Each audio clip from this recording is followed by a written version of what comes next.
Okay, here we are with a team which is going to do a lot of work for our project to find our own therapy with PLaN Therapeutics, which will be an allele-specific siRNA.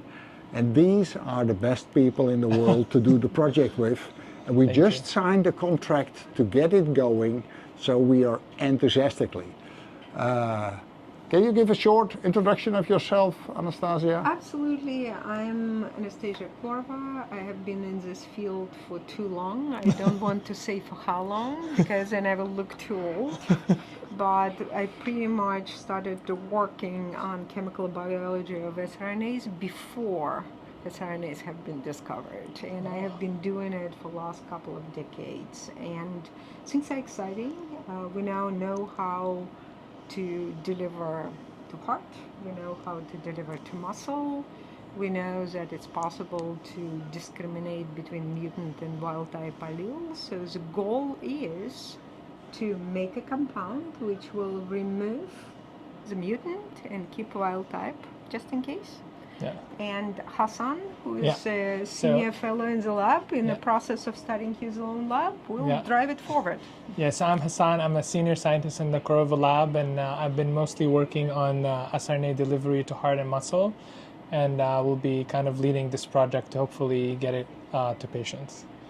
And can you give a short explanation of the equipment we have here? Yeah, so this is equipment we call Dr. Oligo. So basically, this is what allows us to synthesize the siRNA molecules which we will use as the therapeutic.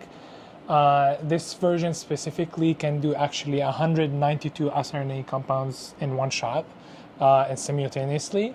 So the way that it works is every bottle is filled of a base that corresponds to the RNA base. So you have AUGC, and then we program the machine to synthesize a specific sequence. So you can ask it to add AAUUGG, and then it will go into each bottle, takes the base, and adds them sequentially on a column, and it will grow the RNA strand base by base, which then we collect and we do chemical treatment to kind of purify it and get the pure product that we will use downstream in cells and in animals for testing.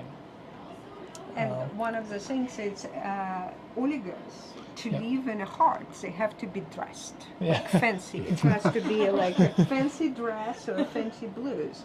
And one of the things this machine does, it's already synthesized and dressed.